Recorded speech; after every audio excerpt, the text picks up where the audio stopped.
Hello and welcome to my easy to understand guide to GQ magazine and media language.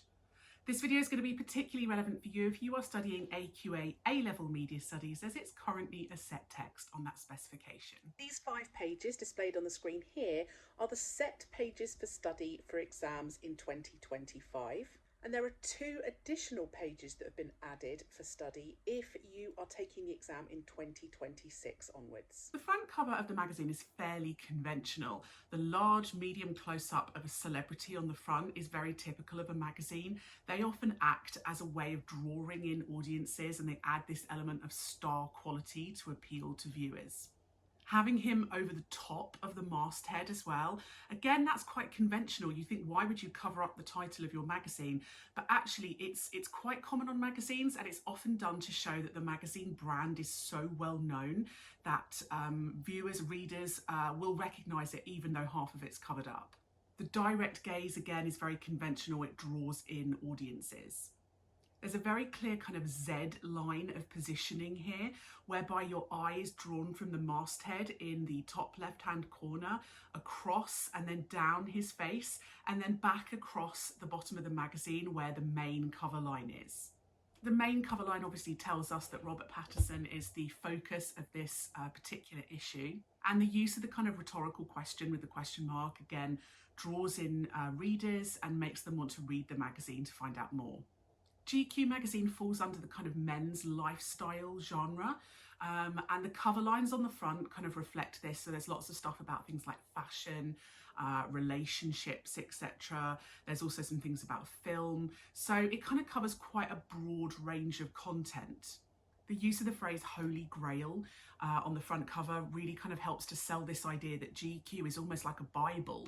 It's going to be telling us how to live. It's going to be giving us tenets and commandments about how to live our life, and it makes the content inside the magazine feel quite special. The fact that Robert Pattinson on the front cover has got kind of bruises and cuts and scrapes and doesn't look kind of styled and perfect, that's a little bit unconventional for a magazine. Normally they try and make stars look as kind of glamorous or as attractive as possible on the front covers to act as kind of role models. The fact that he's kind of styled like a bit of a character, like a kind of bad boy rebel character, is quite unusual. So having all these bruises and things, but maybe that's part of the charm, and they're trying to make it seem unusual and different and to make it stand out perhaps. On the article pages, there's lots of conventional elements. Obviously, magazine articles are generally written in columns. The text is often justified in those columns to make it nice and neat as well, with lots of white space. White space in magazines around the edges is often fairly common because it helps to focus you on whatever the articles are about, particularly when it's things like lifestyle and fashion articles, because it makes it feel quite aesthetic and visually pleasing. Obviously, they have the kind of smaller captions down the side which tell you where to buy the particular clothes that the stars are wearing. And again, that's to kind of create this image of the magazine being a bit of a Bible and telling you where you can buy stuff and how you can look like them. Lots of big images in the magazine across the pages. Large images help to sell these kind of fashion lifestyle magazines because their audiences generally are quite visual, and they really like that whole kind of quite artistic photography, fashion part of the magazine. You'll notice that every page nearly has that kind of GQ branding towards the bottom, and that's quite conventional as well. Lots of text on the page. The copy is quite small and it's quite detailed, and perhaps this tells us that the kind of audience for GQ magazine is quite educated and they don't mind reading a lot.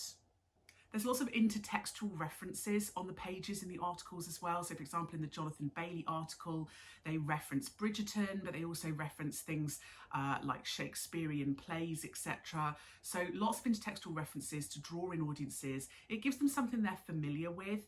And the choice of those intertextual references tells us that the readers generally are quite educated and quite cultured. GQ magazine doesn't shy away from using kind of more obscene language within the article. So they quote Jonathan Bailey, and they also use their own words that some people might find offensive. And I suppose that kind of makes the magazine feel quite rebellious and quite grown up and adult and mature. The logo in the top right hand corner with the GQ and the kind of globe logo, that reinforces this idea that GQ is a global brand and that they've kind of got their finger on what's fashionable around the world. Magazine articles often feature bylines where they tell you who wrote the article or who took the photos, and you can see this in the In Full Bloom article. Sometimes this helps readers because they might be familiar with a particular editor or writer in the magazine. With the article about Jonathan Bailey, which is obviously kind of focused on Bridgerton, and then there's the other article about the TV show Top Boy and the star of Top Boy, it suggests that there's quite a lot of focus on kind of celebrities and pop culture, so television. And that reflects the audience and their kind of love of pop culture and mainstream culture, and suggests perhaps that audiences quite like what we kind of determine as low culture, so things like TV and film. So that was my easy to understand guide to GQ magazine and media language. Don't forget to subscribe to my channel for other videos that might be relevant for you. And if you need a video that I don't already have, leave a little comment below and I'll see what I can do.